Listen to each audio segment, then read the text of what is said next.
Good morning and welcome to the last jump discussion of 2024, where we'll be looking back at 2024 and what's happened in 24, and then we'll be looking forward to 2025. This week, no stats. You'll be glad to hear Paul and Dave, no stats. And I'm joined by, obviously, Paul and Dave. Martin's on his way back from Scotland, and Heather is dealing with some HR issues as always.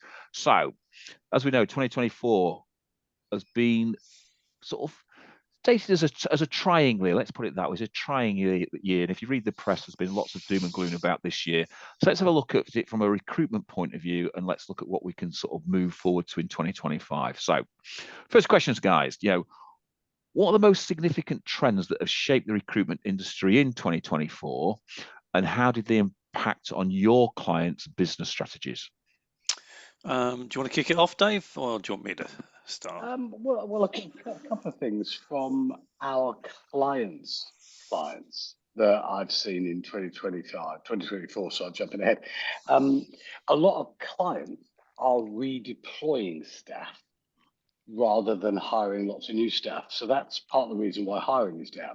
So, most of our agency clients deal with big companies, and big companies have been redeploying staff like there's no tomorrow. So that's definitely had an impact. That's one of the trends I've seen. Obviously, just from a macro point of view, there's been a number of falling vacancies for those that saw the stats from the RAC and KPMG on Monday. We could see the increase in falling vacancies, and we know, because we've spoken about it before, we've got a shrinking workforce. So we've got less people to place, less vacancies, and clients are using their own staff more. So I think that they're the sort of trends that a lot of the companies that we're working with have seen this year, which has kind of impacted their ability. So when they get jobs to fill, they're all over those jobs because they know they've got to fill them. I don't know whether that resonates with you, Paul, but that's kind of what I've been seeing. Yeah, I mean, hang on. Oh, get that working. There you go. Get my light on. I'd agree with everything you just said. I also think very significantly that we've seen a real reluctance for candidates to be moving job. I think there's been a sort of almost, we talk about the clients not necessarily recruiting many people, which is true, and redeploying people, which is also true. And I think that's a global phenomenon. It's particularly true of organizations who are developing new roles. So when we talk often about what are the new roles, we often make reference to the biggest growing sector, which is green jobs. And the companies that are developing these roles cannot find relevant staff with relevant experience. So as you've pointed out, they're retraining their own people in many instances, which is a good thing. But I'd say the other thing that I'm very aware of, and I'm sure you'll agree, is that candidates are simply sitting tight. It feels a little bit like it felt during the COVID era, where because people felt deeply insecure, their reaction, sort of Maslow's hierarchy, isn't it, is to sit tight, hunker down, try and sit until the whole awful mess is over and done with, and then move. And then we saw the reaction after COVID, where there was this COVID boom, the great resignation, and everybody changing jobs and companies hiring again. To me, it feels a little bit like that. Candidates are, I think there's an awful lot of people out there not particularly happy in their jobs, but have felt, well, it's tricky out there. I think I'm going to sit tight. And I think that lack of staff churn has a big impact on our industry. It's one of the things that our industry feeds off of is the fact that people move jobs pretty regularly. And when we look at the younger generation, they move pretty every 18 months to 3 years. We know that. They don't stay in jobs and collect gold watches any longer. When you don't have that movement in the market, it causes problems. So you're right, there's a distinct shortage of certain types of skill sets, and if you combine that with people sitting tight and not moving, you've got a pretty a challenging market. So I think it's really interesting when we talk about that. I think clients and candidates have both become extremely demanding over the last 24,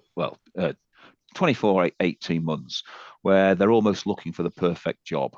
The candidate wants the perfect job. They want the perfect client to go and work for, and the client wants the perfect candidate. And I think some of the things that you've talked about there is one thing that shaped the recruiters is how they have taken their understanding of that declining job market And I think the ONS last figures that came out, Dave, was it's 28 consecutive periods of decline in the job numbers, which now it's the lowest since lockdown at 841,000, but that's still 5.63% above where it was before lockdown. But what's changed is I think the clients and candidates have become a lot more demanding. And a lot of it talks about Gen Zers leaving jobs very quickly. And we were all at that LinkedIn meeting when they said Gen Levers start to think about their next job within 72 hours. But, what we're starting to see, I think, a lot of the marketplace is starting to look at the same. If they're not getting the right job, then they're looking and moving elsewhere. And I think Paul's right. I think some people aren't moving, but I think those that are have got multiple opportunities, because I still think there's lots of jobs out there because the shrinking population is there. Yeah. And we are almost scaremongering ourselves into that it is a bad market. Yes, it's a hard market, but I don't think it's a really bad market. And I think it's just that our clients and candidates have become a little bit more demanding, and we need to look at how we cope with that demand and how we change our services. Because one of the things that I've seen that we haven't probably changed our services enough to cope with how clients and candidates are acting in the new market stage. And that leaves us to a different question. Paul, you're going to say something there? Yeah, I was about to say the one thing we haven't said, but I think everybody listening will have had this experience this year. And in fact, over the last 18, 20 months, counter offers. I mean, the amount of counter offers from employers losing staff is just unbelievable. I had one particular consultant who had she had 6 on the turn. No, I mean it's simply unbelievable. I think you've got employers thinking, if I lose this person, it's a heck of a job to replace them. So I'm not entirely comfortable about giving them what they've been offered somewhere else, but it's going to be a lot cheaper and less concerning if I try and retain them. And every recruitment business has had that. It's been the scourge of the industry, as it were, for the last 18, 20 months. But again, it's a reflection of the mindset out there that it's difficult to find people. So it's all linked, I think. So I love it the way Paul reads the questions and then doesn't answer the questions from there. So the next question, Paul, is how did changes in the candidate and client's behaviour influence the approach to the recruitment market this year? Well, have I mentioned the fact that Dave, I'll come to you on that one, Dave. I agree with what Paul just said. I thought that was really good. I mean, go on, Paul. Go on, no, you go first, Dave. I was going to say, from a candidate behaviour point of view, one thing I have noticed, because I spent an evening a couple of weeks ago with lots of candidates, and their expectation of us as agencies has risen, and rightly so. So they expect us to know the market, to be able to give them stats, to help coax and coach them through handing in your notice. And then either, if you're going to go back to your point, Paul, about counter offers, what you do, they expect absolute professionalism all the time. And they are very disappointed when we automatically respond to clients and then don't bother to pick the phone up to talk to them. And in a market where the best candidates should have, or all candidates should have, but the best candidates should have the best professionalism, I think we've still got a way to go to do that, because we've always spoken about niches. If you can dominate a niche, you're going to have more success. Yep. To dominate a niche means you need to know your clients, your candidates inside out. And the good news is they expect us to do that. Because the one thing I haven't seen, and I guess I haven't seen this much across my career, is a huge increase in candidate loyalty. Particularly on the contract market, candidates will go to whoever will get them the job. So you could wine and dine them and look after them, but if somebody else has got the job, they're going to go there. So therefore, as an agency, your job is to make sure you have as many jobs as you can for those rare candidates. Having one job for one candidate isn't enough. You should have 4 or 5 of them. And that's also what candidates expect. So for me, that's been a change that's come out of the market dynamics for 2024. I mean, I think that, I've been talking to a lot of clients in the last few days about, the end of the year and how they're feeling. And I think this will resonate with people that are listening. They feel weary. It's been a tough year. They feel tired. maybe it's the time of the year, it's the short days and the cold and whatever. We all kind of have that animal instinct to hibernate at this time of the year, and Christmas on the horizon, and we want to wind down and rest a bit. That's understandable. But I think there's more than that this year. I think people feel sort of battle weary, and I think there's this kind of resistance in a good recruitment market where everybody is up for it. The clients want to take on staff. They're experiencing growth. They need more people. There's a level of excitement around their plans, and they're anxious and ambitious to move forward. And then you have candidates keen to join move and start in new businesses and so on. All of that's great. I mean, in those kind of markets, and we've obviously worked through many of them, the recruitment industry is a great place to be. But I think in the last, it's not even this year, the last 20 months, it's been tough. There's been a lot of instances where persuading people to change jobs has been challenging. We're getting clients to make decisions about taking on staff has been difficult, where they sit tight, they don't respond to CVs and so forth. I think there is, if you're asking about sort of the changes in candidate and client behavior, I'd use that word resistance. I think it's been tough getting people to open minds and move forward, make decisions, take staff on, change jobs. That's what I think has been a big challenge for the industry. And we are, let's be honest, we're the servants, as it were, to our clients and candidates. And if the sentiment is one of caution, which is exactly, I think, where it has been over the last 12 to 18 months, and probably understandably, given everything that's happened in that period, particularly this last year, with elections and global wars and everything else going on, where there's been this level of caution, it's difficult. And I think only the most skilled and creative recruitment businesses have been able to really push forward. And we've witnessed some of the bigger recruitment businesses, and won't mention names, suffering some pretty deep losses, losses of profit. Now, Howard makes a great point, because I don't want this to sound like gloom and doom. I don't know. I saw the stats this beginning of the week as well, Dave. I didn't clock whether there are still more jobs available now than there were pre-COVID, but that was certainly the case a few months ago. So let's be very clear, there are still a lot of jobs out there. And as Howard said, there's still a lot of opportunities. And I do have recruitment businesses that I work with that have had better years this year than they had last year. So we don't want to make it all gloom and doom, but since the question is about the challenges, I think that's kind of where it's been at. It's been tough in many instances. So I think the way I've looked at it is that from a candidate and client point of view, I'm not sure it's actually influenced the recruitment market at all. But I think what's actually happened towards the end of the year, it's made recruiters more aware of their own data and how important it is being able to mine that data to ensure that they have a constant flow of candidates to fill their client needs. And I think one thing that will not change is the fact that we've got a huge declining birth rate across the UK and in fact across all first world countries, which means the issue is here to stay for a long time. And we take that declining job number, Paul, that you talked about there, it is still 5.6% up from what it was post or pre-COVID. But if you start to think about when Brexit actually came to pass, only 400,000 people left the UK market.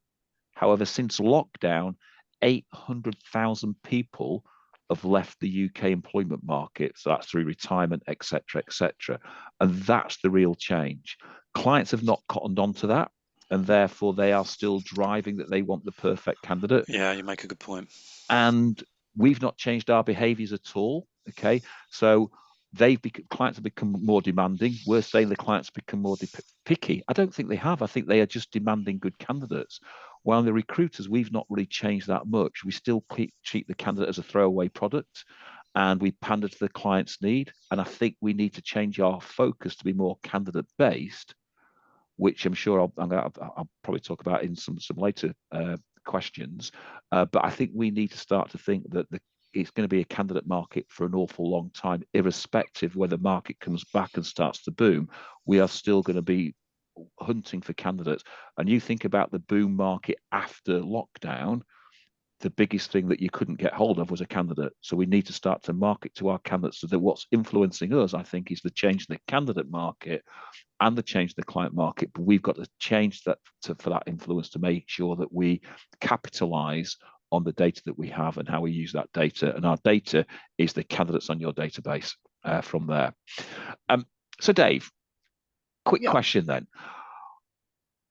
What was the biggest challenge then that you faced in 2024 with your clients, and what lesson did you learn from those from that?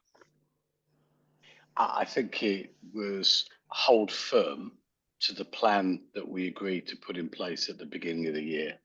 I'm very keen when I work with my clients, with the individuals I work with, to hold them accountable. One of the reasons why people choose Jump is that we hold the leaders of businesses that we work alongside, we hold them accountable. And often when the market is a little bit fuzzy or you can't see what your plan is, your natural instinct is like quick change. Let's lose 5 of these people. Let's open up this. Let's do this new service. Let's do that. Let's do this. And the action of creating all these new things can sometimes take the focus away from what we agreed to do. And the clients that I've seen, that I've worked with, and those that I haven't necessarily worked with but know quite well, those that have stuck to their guns in an intelligent and a reasonable, thought-provoking way have had good years, or as good as they're going to get this year. And so my lesson has been, make sure that you've got somebody that holds you accountable for what you do. Obviously, if your market completely disappears, you've got to do something different. But the clients that I've worked with, their market hasn't disappeared. 2 of them have opened up new services. And at the beginning of the year, we said we'd open up new services. And you know what? They've gone for it. Even though the market around them was more challenging, even though they were shrinking in numbers, they've still gone ahead and opened up those new services. So they've looked at their plan. They've looked at their 1,000 days, if you like, that we've worked with them on, and they've gone, okay, let's stick with it. And having that roadmap is really important, because how do you do a lot of walking? You know, if you get your ordnance survey map up and you're holding it, if you're holding it upside down, strangely, you go the wrong way. So having that roadmap, being accountable and making sure you're looking at it the right way and you know what you're doing and you've got the right stuff in your tool bag or your backpack, you can still have had a good year. I mean, I completely agree. But just a quick point. It's interesting. Dave still uses an ordnance survey map when the rest of us have managed to find out what Google does. But never mind. That's fine. It's Yeah, good but old-fashioned Google method. doesn't. Google doesn't work up a mountain. And I was also, just one thing I learned this year, Paul, I can't control the sun anymore. Yeah, you make So a I great don't know point, what's going actually. on. No, yeah. that's true. Where there's no Wi-Fi or whatever signal, that's a fair point. That's I've true. got to admit, Dave, some of the walking that I've been doing this year up in the Dales and up in the lakes, etc. Google Yeah. doesn't work, No, it doesn't. That's a good point. Waze doesn't work, and things like that. So No, having an ordnance survey map is still that's a good point. the safest way from There get to A to B. Anyway, you go. There you go. back to the question. I agree with you, Dave. I think that my biggest challenge, if you're looking at the biggest challenges, I think it's about mindset, and I think you've alluded to this point. At a point of great change, and everybody's experiencing in their personal lives and in their professional lives great change. I mean, none of us have experienced the sort of rate and the speed of change that we're now experiencing, and it's not going to abate. It's only going to increase in terms of technology, AI, and so forth. And there's been legislation coming in our direction.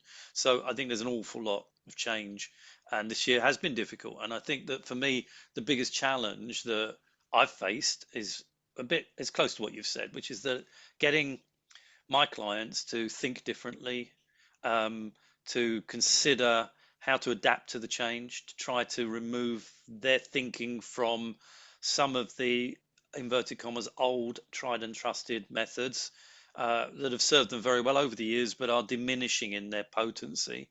And I think it's getting people to step back and think very hard about how do we provide a service that's fit for purpose, fit for the age. Where people have listened and have acted, as you've said, I think they've experienced a lot of success. But doing what you've always done, I'm afraid, particularly in this current market, is simply going to provide fewer and fewer results. It's going to be less and less powerful and potent for you as you go forward. So it's also that. But I'd also point out, I think, when you're talking about mindset, and I don't say this lightly. I think leading a business, whether you are a solopreneur or you run a medium or large business, in difficult times demands a huge amount from you, particularly mentally. And as I said at the top of this discussion, I think people are have had it very tough. You know, you have to be upbeat, you have to be positive, confident, you have to have vision, you have to be inspiring. All those adjectives we use, which we mean, and it can be exhausting, particularly when you can't always see the changes and the improvements occurring immediately. It takes time. I think for me, one of the biggest challenges is really just being able to keep my clients' morale at a good level, keep them positive, um, keep them believing, keep them in a position where they can recognize that everything is a trend. Everything, you know, what goes up comes down, and vice versa. Um, and it's just about keeping people focused. And to me, I think that's been an interesting challenge, just trying to keep people focused, try to get them to accept change, make the amendments they need to make, and importantly, from their mental health perspective, keep them in a good place when they feel very often under fire constantly from every direction. But I'm going to separate my challenges to new clients I've picked up this year and to some of my old clients that I've been working with. And it's obviously we're getting towards the end of the year, and I'm looking at year-on-year progression and year-on-year growth. And what I've found that the clients that I've been working with for quite a considerable amount of time have had growth this year. Very few have not grown at all, but most have had a reasonable type of growth. There was a client talking to a client yesterday who was very disappointed about her year, but has got a 23% growth and hadn't worked it out, just looking, year on year. But it was more about the listening to the marketplace and what's happening. And the one thing that I've been working with my new clients, which we'll start to work with my old clients this year, is about them to understand that they are still obscure in the marketplace.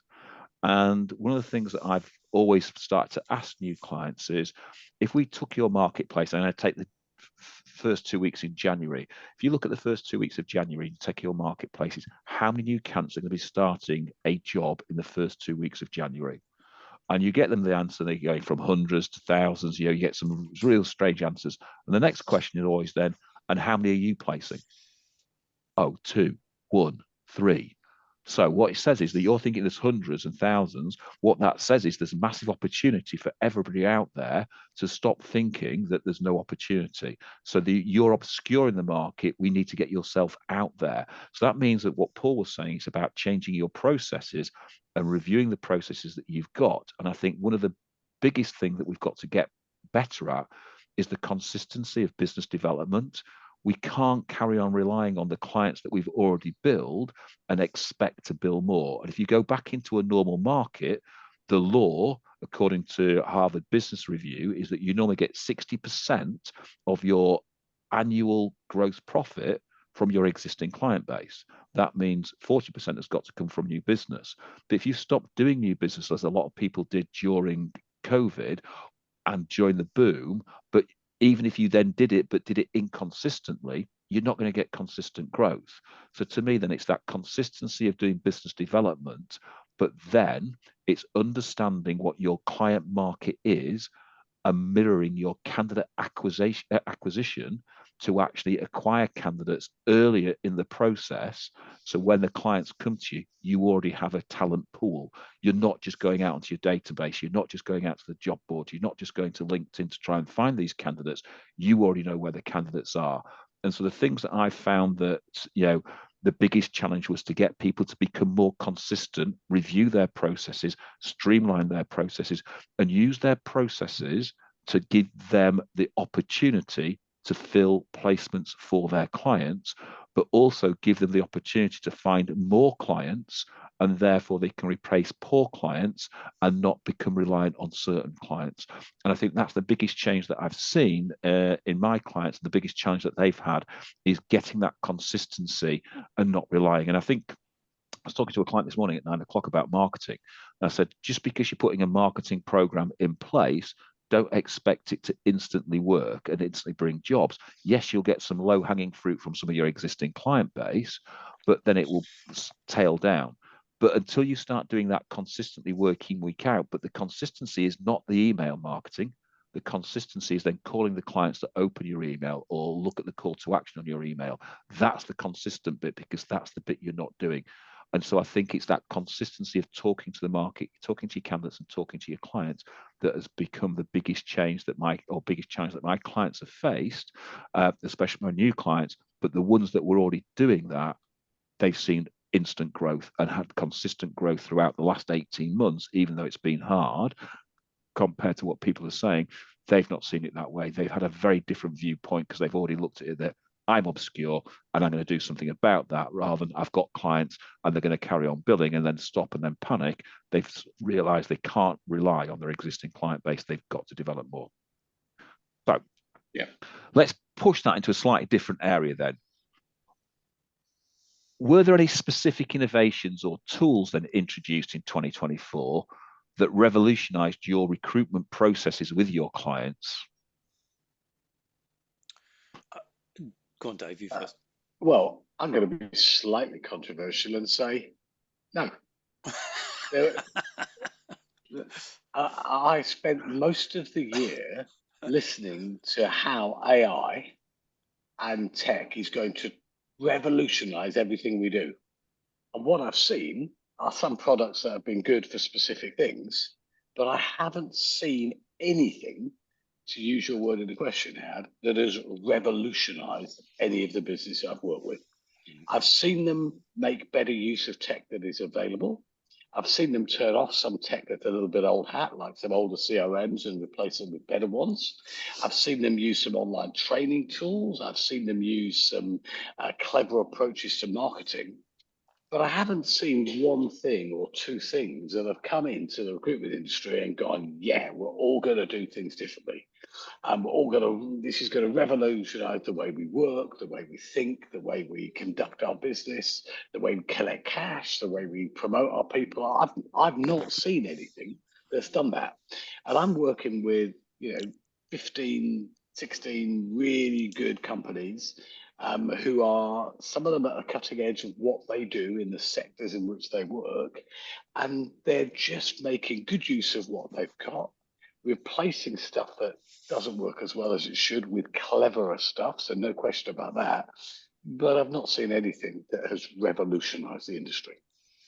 Just to pick up on that point, I would agree. I don't think anything's revolutionized the industry. I do think when I look at what's changed for some of my clients, I think it's what we've been preaching for several years now, which is to try to get a lot closer, we use the cliche trusted advisor, or we talk about exclusivity, retained business. And where I've been able to influence my clients to look for those opportunities to be providing customized services to clients, to be close enough to be able to gain exclusivity or retained opportunities, that's made a major difference. Because I think for me, and I've been in the industry an awfully long time, as you guys always joke, but I think the bane of the industry has always been this issue around contingent recruitment. We are still looking at a landscape where it's a no-win, no-fee industry. It hasn't changed in nearly 50 years I've been in it, and I've always detested that. But it is part and parcel of what we do, and anything that any organisation in our industry can do to distance itself from this no-win, no-fee culture should be applauded. So getting close to clients, gaining exclusivity, retained opportunities, where I've been able to influence my clients to do that, we've seen a lot of success. And talking about success ratios, the volume of vacancies we've been able to fill, we've achieved much higher percentages of fill rates, if not completely 100% fill rates, with less time and aggravation, and often at very good quality fees. So for me, it's not revolutionary because we've been saying it for a very long time, but where people are now doing that, getting closer to organizations, being true recruitment partners rather than one of the recruitment pack working on a contingent basis, guess what? We've seen success. And for me, that's still a trend and a position that I'm going to continue to take with my customers. It was interesting. At the start of 2024, I was looking at certain clients and how we could sort of grow, and they were all struggling on certain things. And the big comment that came out of them was that we're all time poor. And how do I create more time? And that goes back to Dave's comment about there's very few things that have come into this market this year that are really going to revolutionize the market. I think what's happened is that if you start to look at most of your tech stack, then it's about how you get better at using that tech stack. So it's not about replacing it first and foremost. It's about what you do to get more out of that tech stack. If you haven't got a tech stack that's working, then yes, you've got to start to think about what could you do to give you more time. So if you're a solo business and you carry on in the way that you are now, you're going to get squeezed by those businesses that have got a quicker tech stack and a better tech stack that accesses candidates and clients quicker, automates a lot of the heavy lifting from the work that you do. So I think the big thing is utilizing that and streamlining it so you can create time. And if you can create time, then you invest that time wisely. And I'll go back to what Paul stated there, because I've had the same conversation with lots of my clients. Yes, have they been working as many roles? No. But have they increased their fill rate? Yes. And it's by working on a better process and working on better decision making that enables you to do that.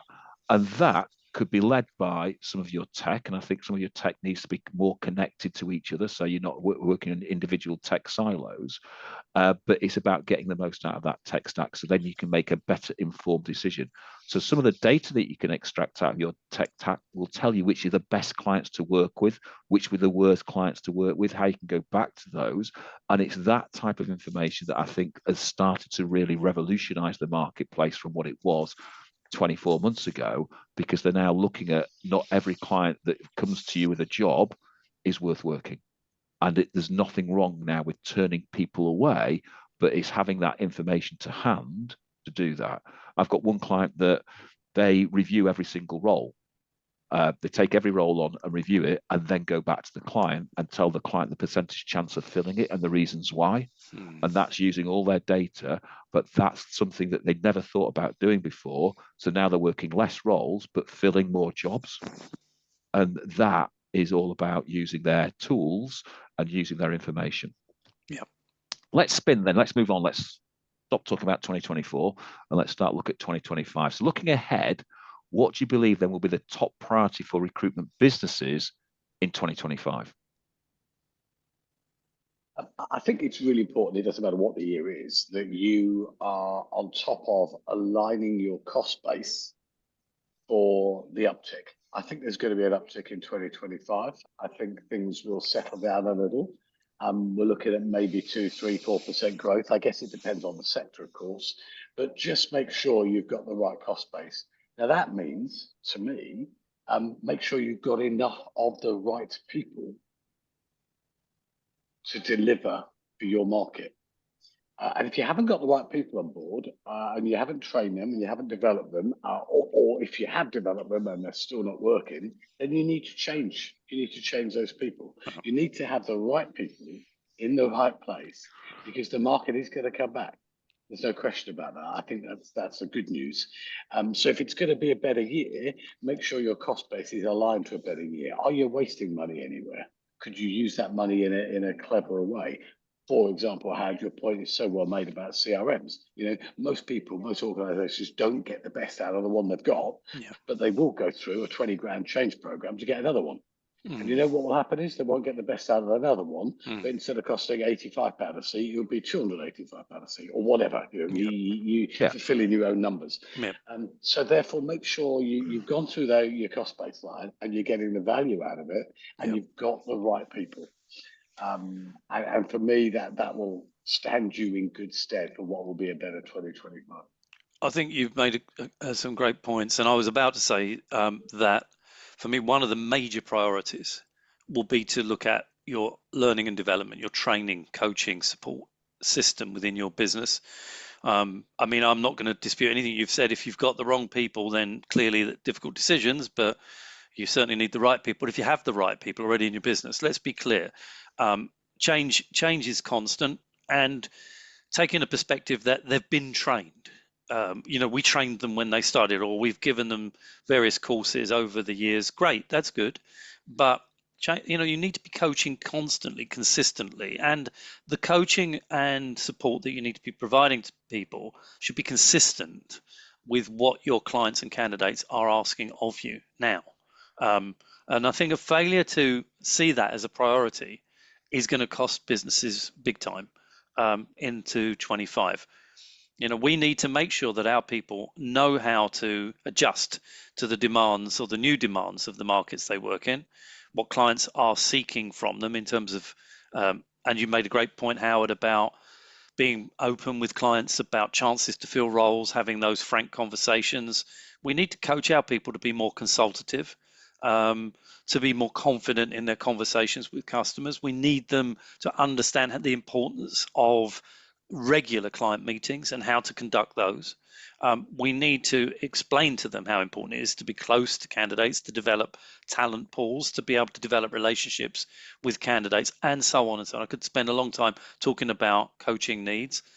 And I feel it's very important. And the second point I'd make here, which is linked, is if you have a senior leadership team, if you have co-directors or people in your business that you are developing, make sure they get the right support, coaching, mentoring that's required to enable them to step up to the next level, to make strategic decisions, to be able to look clinically at the business and think, as they say, the old cliche, outside the box, to be able to lead people. Because if you fail to do that, you're going to be disappointed at the caliber of the people that sit around the board table with you. So I think for me, coaching, developing people, making sure that the support you give them is aligned and appropriate for the new markets is a major priority in 25. I think irrespective whether you're a solo business or a multinational business, I think it's aligning your growth strategy to your execution strategy and making sure that they do align. And therefore, we've got to look at the expectation of our people. And as if your comment there and Dave's comment there about bringing new people in, the expectation is that they're not going to make profit for you in the first 12 months. So we shouldn't be thinking about them. We should be thinking that's the profit for 2026, not for 2025. So we should think about what's the expectation of the people that we have now in the business that be able to commit to and execute the plan that you need to, and therefore aligning your growth strategy around that. And I think the biggest priority, I think, this year will be candidates. We need to actually start thinking about how we genuinely build candidate pools that will enable us to meet our immediate needs of our clients, not going out to job boards, not going out to LinkedIn, etc., looking at our database and how we use that. And I've been talking to clients that are, let's say, in the temp market about candidate utilization. How many new candidates have you put onto your system this month that have been fully processed, are fully compliant, etc.? And let's just say, for argument's sake, they said, I've put 50 on. Okay, and how many of those 50 have you actually got out to work? Mm-hmm. And you're finding it's a very small number. So they're putting massive expenditure on getting candidates onto their database, but then not actually getting them out to work. And so if we can start to use and think about, well, look at all of those candidates on our database, all that they've gone through that process, how many of those candidates can you utilize? How many of those candidates can you place? And again, where we've started to build that process with my clients, they're starting to see a better return on their investment of bringing candidates in, putting them through an expensive process, and then just leaving on our system. No, they're actually now placing them because they're looking at what's going on. So I think, the top priority to me is align your growth strategy with your strategy and your execution of that strategy. And to me, then it would be candidates, about how we utilize our candidate database to its maximum to bring maximum profit back, because it's your candidates that actually generate your invoices, not your clients. And therefore, let's work on the area that generates money rather than the area that doesn't. Okay. Yep. Well said. So Paul was mentioning economic issues in the marketplace that's coming up. So how do you expect the economic landscape or regulatory, if I could say the word, regulatory, that's the word, environment to influence the recruitment market this year, recruitment strategies? How do we think that that's going to affect this marketplace? Yeah, I say that like that after 3 espresso martinis. It's a joy, isn't it? I think it's going to be better. I do. I mean, I know we've got this terrible thing with ENI coming in April. I know there's a bit of doom and gloom around the new government, and I understand that. But I do think we are in for a year of growth, and I think the best, most intelligent recruiters and recruitment companies will take advantage of that. So I am quite chipper about what next year brings. I'm not going to say it's all going to be roses, because there's still going to be plenty of challenges. There's still going to be wage inflation. There's still going to be things that are going to matter to us that we're going to have to look at our costs and look at the way we run our businesses. But I think in general, the market will be slightly better. If you are a global company, I think going into, if you operate in the States, I think the States is going to have a boom under Trump. And whether we like him or not, he's certainly normally very good for business, and certainly the fastest growing recruitment companies in his first term for about 40 years were in Trump's first term. So I think it depends where you feel pictured. If you're a niche, a boutique UK only business, I think it's going to be a slight uptick. If you've got a bit more of a global presence, I think you're going to see a better uptick. So I'm pretty confident about the economy. I'm not going to sit on the fence, but I do think that the first quarter of next year is very likely to look an awful lot like the last quarter of this year. And Yeah. by the way, being optimistic, I've some of my clients have had their best quarter in the last 3 months of the last 2-3 years. So I wouldn't say that's a bad thing, because I think there has already been signs of life, green shoots appearing in the last 2-3 months. So, but I don't see the first 3 months of next year being radically different from this last quarter. But I'm in agreement with you, Dave. I think from the new fiscal year, once we get into March, April, I also anticipate very gradual growth. It's not the sort of post-COVID boom type growth. We saw that extraordinary explosion of activity. But I do think we're going to see a very slow but gradual growth mindset as we get into the new fiscal year. And so, like you, I am optimistic that next year will be a better year than this year. I think in terms of regulatory changes, I think it's a difficult one. There's an awful lot going on, and as you've said, a lot of bad press around some of the Labour government's decisions. We know NI has gone up, and we know that the average cost of employees will increase by £700-800 per employee next year, and I think that will ultimately make some employers think twice about employing new people. I don't want to paint a sort of a dark picture here, but I think that they will think hard about it because of the costs. You made the point about keeping costs aligned. That's going to be a big cost for employers. I'm worried a little bit about some of the issues that the Labour government are bringing in. I yesterday was looking at the contentious point about the 12-week hiring situation, where it's muted that there'll be no longer a transfer fee available to agencies after 12 weeks. That's on the table. It's up for discussion. So temp to perm fees, as we used to call them, may be at risk. So there's just a bunch of stuff floating around. And at this point, I'd say it's impossible to make predictions around all of that. But I think if we're looking at it from a macro perspective, overall, I would expect things to be improving. I agree with your point about Mr. Trump, and I think that we will start to see things gradually improving next year despite the challenges. And one thing I will say is that over all these years we've been in the industry, there's always been changes around legislation, and I can think of worse moments in the previous 40, 50 years.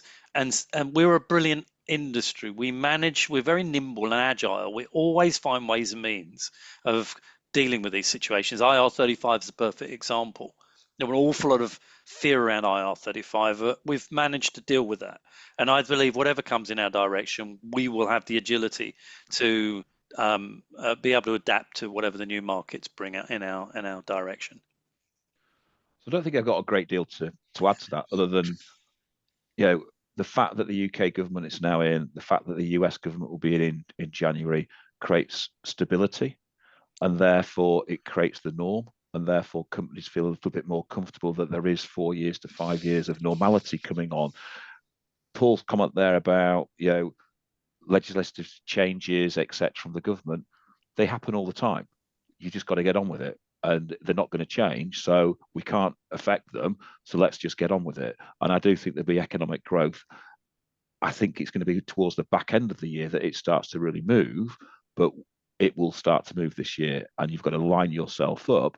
And I think this year again is a year of growth potential if you put the right things into place.